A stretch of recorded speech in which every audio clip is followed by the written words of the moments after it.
You're watching What She Said on YouTube. Welcome back. I'm Kate Wheeler in studio with Christine Bentley, and joining us is Sheena Brady, who's actually a certified tea sommelier and the founder of Tease Tea. Welcome to the show. Thank you so much for having me. Such a pleasure to be here. Okay, so you had a career in wine and hospitality, and then you made a turn and veered into the world of tea. How different is it become from a wine sommelier to becoming a tea sommelier? I get that question often, and believe it or not, there's so much commonality between the world of hospitality and the world of food and wine and the world of tea. I was in the hospitality industry for over 10 years, working at different luxury hotels throughout the United States and Canada, and wine always fascinated me. So I was always taking wine programs and wine sommelier programs and different classes. Napa Valley was practically my backyard at one point when I was living in California, so that was an amazing wine playground, I guess, if you will. And then when I moved to Toronto, I had an opportunity to work at another luxury hotel and take on their tea program. And they wanted to be known for having the most extensive tea program in the city for a hotel, featuring over 75 different teas from around the world. So it was quite the library. And at that time, I said, absolutely. I was so intrigued by the world, and I decided to become educated in tea. And I discovered the Tea Association of Canada, and they have the only recognized certified tea sommelier program. So I took this 8-month journey with tea and became way more fascinated by it than I'd ever imagined, and how it translates into the world of wine, ironically, is, you have this one beautiful tea plant, and with wine you have grapes, obviously. Mm-hmm. You have your white grapes and your red grapes, and from there you have countless of different varietals. With the world of tea, it's actually very similar. You get so many different types of tea from this one beautiful plant. A lot of people don't realize that black tea, green tea, white tea, and oolong tea actually all in fact come from the exact same plant. The difference is just how it's harvested and how it's processed. So tell me, do you have to have a different kind of nose? For that, because that's incredible to be able to be. I mean, you must. I don't know. You must sniff tea. You must be tasting tea all the time. I mean, being a tea sommelier, I can't imagine what kind of a. I mean, is that the only program in the world? They're the only recognized program throughout Canada, to my understanding, for a tea sommelier program. And actually, as a certified tea sommelier program, they might be one of the only few in the world, to my understanding. But you're right, it is all about the palate. And I actually have a great example of that now that you brought that up. It's all about the palate and all about the senses and about, the sensory feelings and enjoyment of tea. And again, just relating that back to hospitality and wine, very similar. And when I took this program with the Tea Association of Canada, the final exam is actually a blind tasting, and you've got these 8 teas in front of you, and you have to identify, just from looking at it, just from smelling it, and just from tasting it, not only what type of tea it is, but what country the tea is from. Oh, Lord. Yes. How good are you? Oh, I got like a 9 out of 10. I was pretty happy about it. You know what? I just don't. I'm just waiting to hear. A whole host of listeners of British descent calling in. I mean, if I can't imagine that they wouldn't have a tea sommelier program in Britain, don't you think, Kate? Actually, I would think more in Australia. Really? I think Australia is, the biggest consumer of tea per capita of any country in the world. Shockingly, Australia, and I just actually learned this not that long ago, is starting to actually grow tea. Mm-hmm. And they have a climate that's actually suitable for it. They have some interesting oolongs that are coming out of Australia. I haven't had the pleasure of trying them yet, but yeah. But there's a whole mystique around tea, high tea. Kate talks about going for high tea with her mom and her daughters. Okay, now first of all, you have to get it right. We never went for high tea. Oh, there's a big difference in the snobbish world of England. There's a big difference between afternoon tea and high tea. You got me so excited right now. Afternoon tea is what you think about when you're talking little sandwiches, little tea sandwiches and scones. That's afternoon tea. High tea is a meal that one would serve the servants, and it has to include a hot dish, a hot meal, a casserole or a roast of beef or or something. So people say we're going for high tea. No, you're not. You're going for afternoon tea. And believe me, my mother slapped me down. Oh, dear. But I mean, okay, so I got the word. Well, we got it. No, actually, I'm really enjoying this because I feel like I'm not the tea sommelier you are. Like, it's actually such a big, misconception. People, overuse the word high tea to describe afternoon tea, like you just said. And you actually just gave the most perfect definition of high tea versus afternoon tea. I love it. But there's something very romantic. I mean, we'll get into all the specifics with you in a moment, but there's something very romantic about the whole tea experience. When I think about books that I've read and movies that I've seen, the Brits in England and whatever, I mean, tea, serving tea is sort of a tradition. It's an occasion. Nobody does that with coffee. You're right. You just grab it. The world of tea, and you've nailed it, I do like to refer to it as a very romantic beverage. It just really opens up all your sensory feelings. And when you have an opportunity to enjoy a cup of tea throughout the day, whether you're busy at work, whether you're at home, or whatever the case is, once you take that sip, it's just like it's just a moment of almost self-reflection and calmness and mental awareness and really just enjoying the moment. And tea just has this beautiful ritual to be shared amongst, friends and families and obviously to enjoy it on your own as well. And it's just such a beautiful experience for a beverage. And you're right, unlike coffee, it does have a different culture to it. But it certainly rivals wine. But let's go back to the beginning then, because Yes. I don't know anything about tea. I did not know that tea was grown on a bush. Yes. So the plant is called Camellia sinensis, and again, it's one plant, and from that one plant you have the different 5 categories of tea that are produced from it. Now you have, if you want to go on the scale, you have black tea is the most oxidized of that plant. So basically the leaves are plucked, and then they're oxidized and they're slightly fermented, and that creates that style of tea that you get. And then with white tea, which is the opposite end of the spectrum, it's not oxidized at all. It's really just the leaf and bud in its purest form. And there you have the fundamental difference between black tea and white tea. And then along the line, you have your green tea and oolong as well. And again, it's just about the different levels of processing from that plant. So this whole myth about Chinese green tea, it's not really Chinese green tea, it's just from the same plant as black and white? Absolutely. It's from the exact same plant, but when people refer to Chinese green tea, they're referring to the style of it. Obviously, Japan produces green tea as well, but the difference between Chinese green tea and Japanese green tea is actually the way that it's processed as well. And the best way that I love to describe it, actually, it's similar to imagine cooking vegetables at home, for example. Let's say you're pan roasting your vegetables on the stove, broccoli, okay? You're pan roasting it and you're eating it. You're probably going to get more of like a smoky kind of, a little bit like a smoky taste to it. And you can attribute that to the style of Chinese green tea. So when you're in a restaurant, you get that kind of smokiness to it and that little slight astringency and bitterness. That's your Chinese green tea. Your Japanese green tea, imagine you're steaming that broccoli, right? It's a completely different taste to it. It's going to be much more green and a little bit kind of have a hint of sweetness to it, much more vegetative type of taste, a little grassiness, and that's your type of Japanese green tea. And I like Korean green tea too, which I've just found. That almost has a nutty, taste and to it. That's what's so beautiful about the world of tea, right? You can have this one plant just produce so many different types of flavors and characteristics to it. Now, you said that part of your exam was you had to be able to identify where the tea came from. Yes. So I guess different soils produce different flavor, different scent. I mean, yes, different soils, different climates. Exactly. Soil and climate are a huge factor. Give us some of the range. Sure. I'm trying to see here. Well, for example, there's an oolong that I really love, and it's a very rare oolong called Wuyi Rock Oolong, and it's grown at an altitude of 3,000 feet in the Fujian province of China. And basically, with the climate and soil conditions due to that, oolong tea is it creates a little bit more of an earthy style of oolong tea, and it's just it's such a beautiful experience. So. So what's the minimum temperature you have to have, or where can you grow tea? I mean, you can't grow it here. In No, Canada, you obviously. can't. Although there were rumors, I would have to do more research on it, but apparently they have like a little indoor grow up in somewhere out in BC. But again, like it takes so many years. Just like wine, for example, like it could take like a decade before you can produce any wine from a vineyard.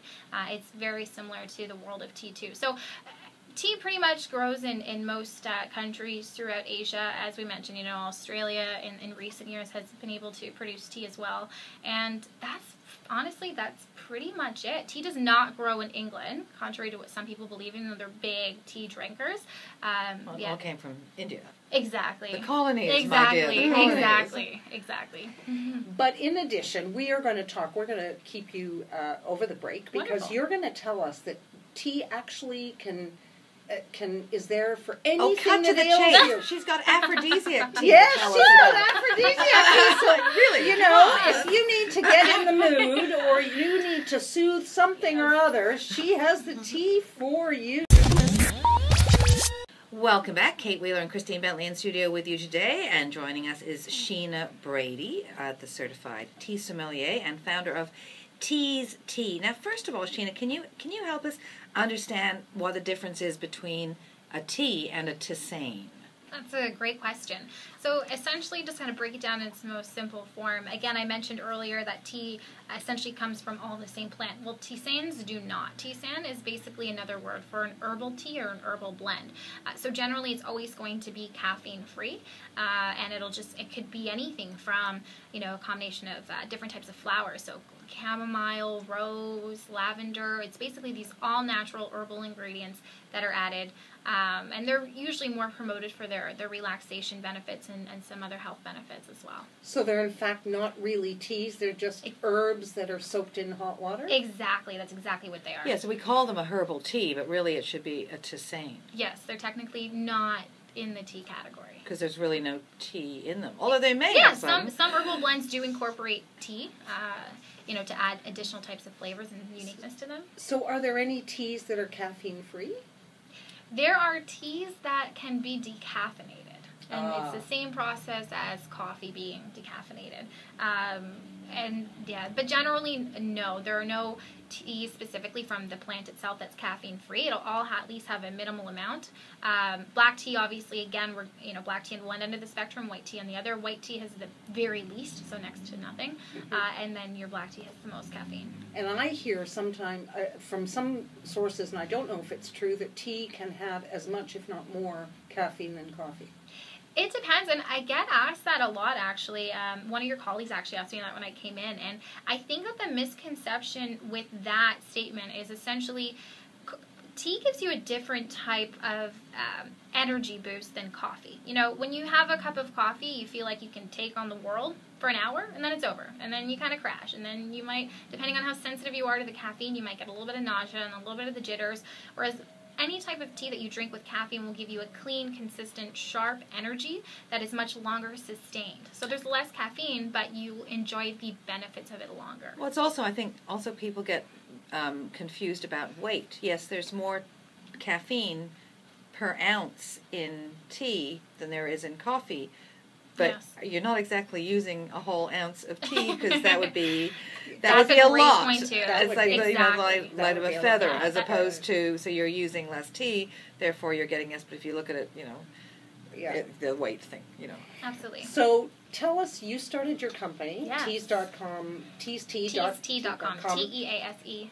tea.com. 8 months ago, and that was in order to really develop your own blend. Yes. So when I was working at that luxury hotel in Toronto and got inspired by managing, one of the biggest programs in the city, the one thing that I realized through all my research and passion and education through tea is that there really is a tea for everything. And it became inspiring to start my own company, teasetea.com. And basically, we specialize in custom bespoke blends to help with whatever mood you're in. whatever you're feeling, whatever your desires are, whatever your goals are. We like to think that we have a tea for that. So we have over 30 different blends currently. Okay, so let's start with Libido. Yes, let's okay, let's right cut to the chase. Let's cut to the chase. Let's go right for that. All right, absolutely. So, I mean, if we're talking about the tea plant itself, it is not, necessarily known to increase your libido, but again, we specialize in these unique blended ingredients that add to the tea. And one of the ones that we have specifically is called Chai Love You. And it's a beautiful decadent blend of chai spice laced with notes of dark chocolate and black tea with a hint of rose and lavender. I want that one. Oh, it's such a beautiful decadent indulgence. I mean, just taking a sip of it, and it'll get your senses going, and hopefully other things. But the specific ingredient in there that's been known to boost your libido is actually cinnamon. And so we use a pretty generous amount of cinnamon in our Chai Love You blend to kind of get that flowing. So where do we get these teas? We order online? So we are exclusively online at teasetea.com. Okay, all right, Yeah. all right. Just so that I know. Now that Kate, you're into that, right? What's it I'm called Sophie. again? My daughter Sophie is a teasetea.com. No. We're talking about this blend. Chai Love You. Chai Love You. And Chai Love You. Ooh. Yeah, we actually are, and we're the exclusive tea supplier of a few Four Seasons properties as well. Okay. So if you ever have an opportunity to, check out one of those. And now, so, you've also got teas that can help, you say, curb cravings and in turn help boost your metabolism. Absolutely. So we just launched our skinny collection. So again, with our concept at Tease Tea is what kind of teas are you? So we have our 5 different categories: our classic teas, our romantic teas, our exotic teas, our sleepy teas, our collections basically. And then we have our skinny teas collection. And within that skinny teas collection, it's all about promoting, your health and wellness goals. So that might be maybe trying to curb your appetite and not reach for that snack in the middle of the day. We have a tea that will help sustain your hunger throughout the afternoon, so you're not indulging in these unnecessary cravings. I need all of those, I think. Yeah, we have a tea that will help speed up your metabolism to help you I'll burn take that one calories too. faster. Yeah. And one that's pretty popular is our triple detox blend, and that one's been known to just help detox the body and get things running smoothly, if you know what I mean.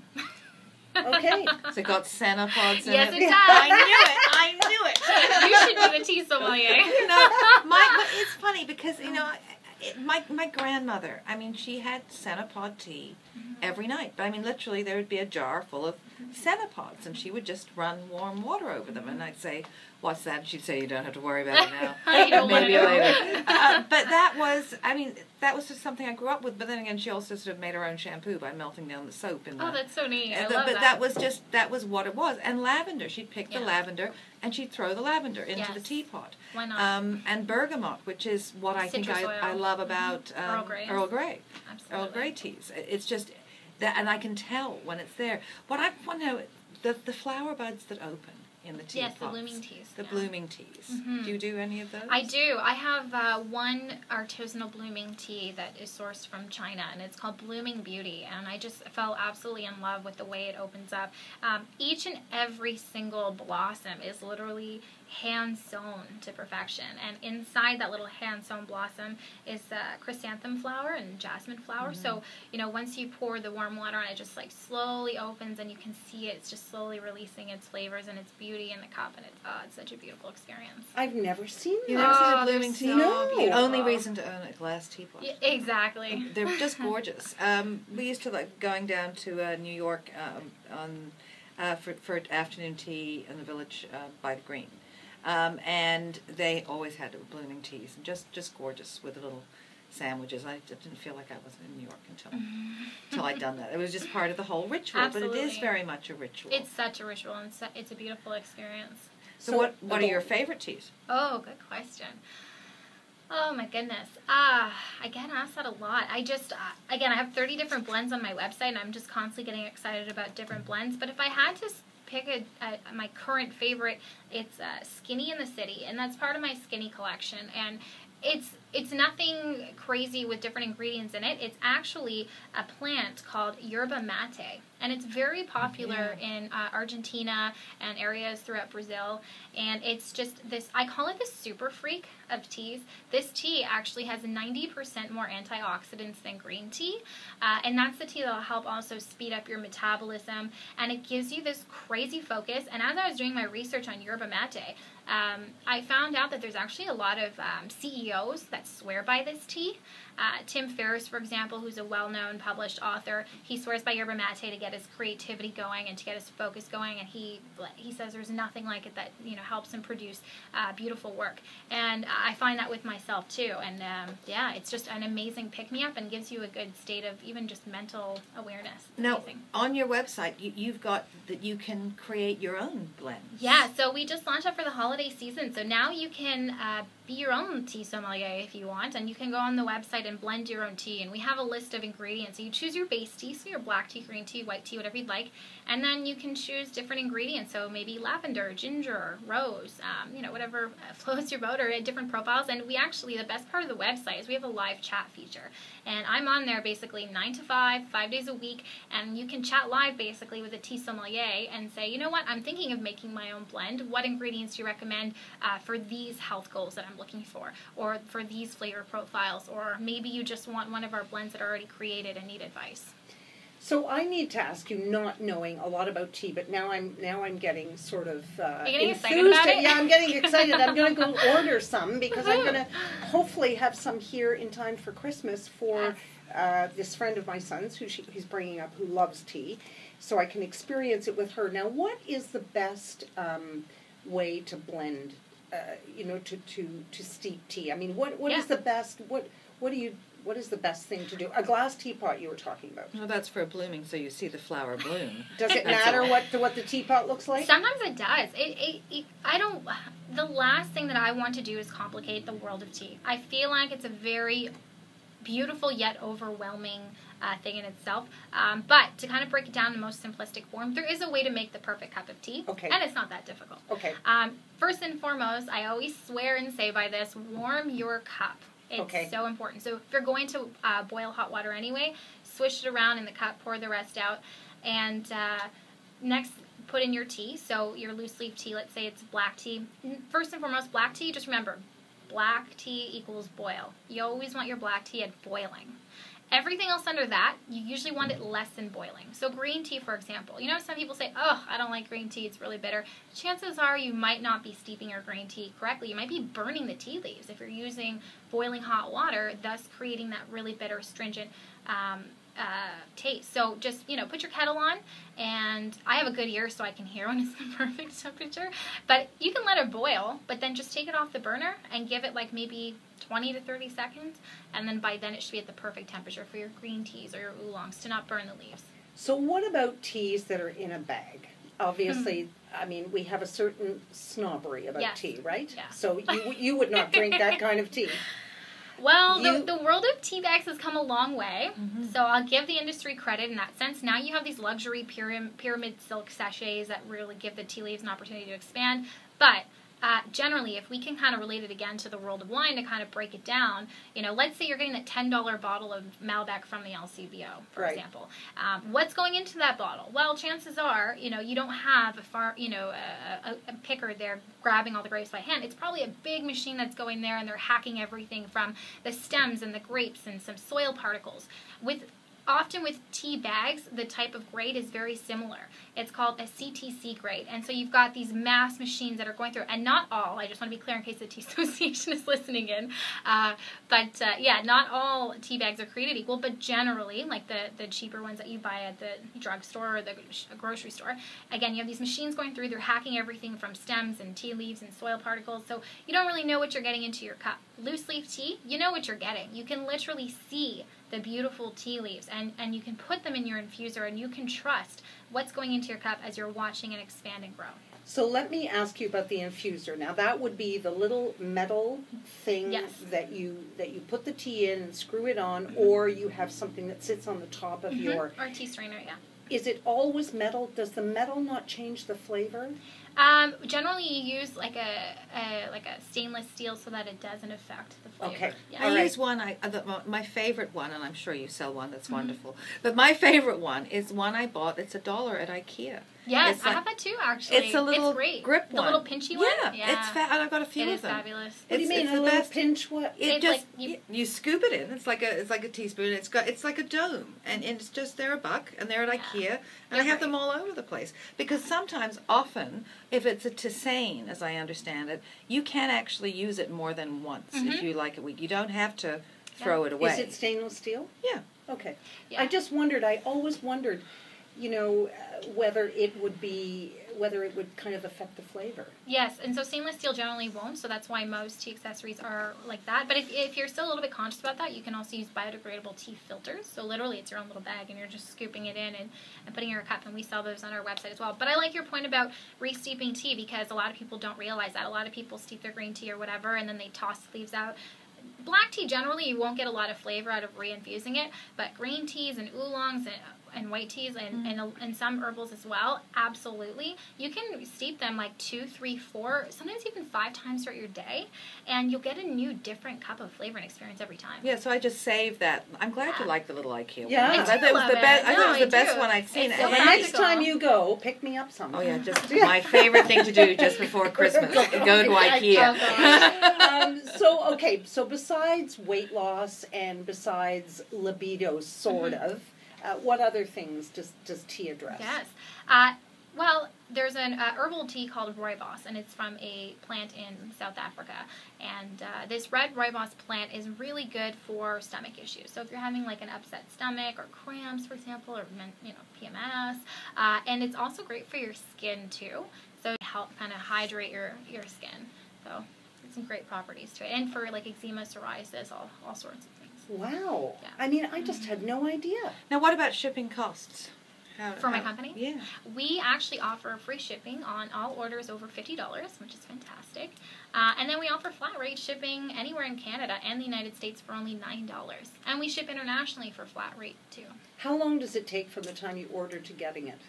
If you're in the Toronto area, you'll probably get it within 3 days. If you're outside of the province, it could take up to 7 days. Mm-hmm. And anywhere, well, the States actually has been very quick with shipping as well. 7 to 10 days maximum, and all over the world, it just kind of varies. I have to go for different estimates. But. I like the idea of making my own blend because I think I'd cover it like something that would handle my chocolate cravings, something that would speed up my metabolism. Yes. And no, I can't speed up my metabolism and put me to sleep at the same time. No, just not that's going the to work. thing, yeah. So I need a morning tea and a night tea. Right, exactly. And that's what people ask me on the website when we're chatting. They're like, oh, I want a tea that can do 5 different things. It's like, no, we do have a tea for all that, but you want to switch it up throughout the day. You're not going to get all the benefits from one tea. But with the blend your own tea, you actually get to name it too. You get to make your own label. Oh, so wow. Let's have a what she said Oh, tea. You can have a what she said tea. Why Yes, don't I would we? love to. Wouldn't Absolutely. that would be great. One last question, Yes. which is, how should you store it to keep it? I mean, how long will it last? Should you buy just a little bit and then reorder more often, or can you buy a large amount and store it? Tea has an exceptional shelf life. Okay. You always want to make sure that it's in a dark cupboard and not in a glass jar. Okay. So you want to make sure it's an airtight container, Dark cupboard, and that's it. And let's say you buy a bag of tea today, you could easily keep that up to 2 years, if not longer. Wow. And technically, yes, tea should have an expiration because everything should have an expiration, but that's just like a best before guide. I mean, you could probably enjoy your tea 5-6 years from now, and it's not going to be bad for you. It just may not taste as fresh as it did years before. But it's not going to last that long. Yeah, exactly. No, It's not like tea doesn't I last know. that long.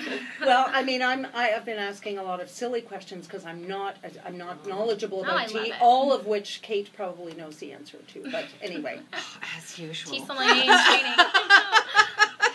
no, Sheena Brady. we're Thank gonna you get very her much. on the what she said tea. tea. Yes. Absolutely. Absolutely. We'll create a blend that's a combination of both your personalities. Oh my Okay, God. now could you think you could do that, or you need? I'm going to input? try. It's going to be a bit of work, but I'm going to try. Okay. All right. Thank you very much for Such a coming in. pleasure. Thank you so much. Click the channel subscribe button for full-length interviews and more from What She Said here on YouTube.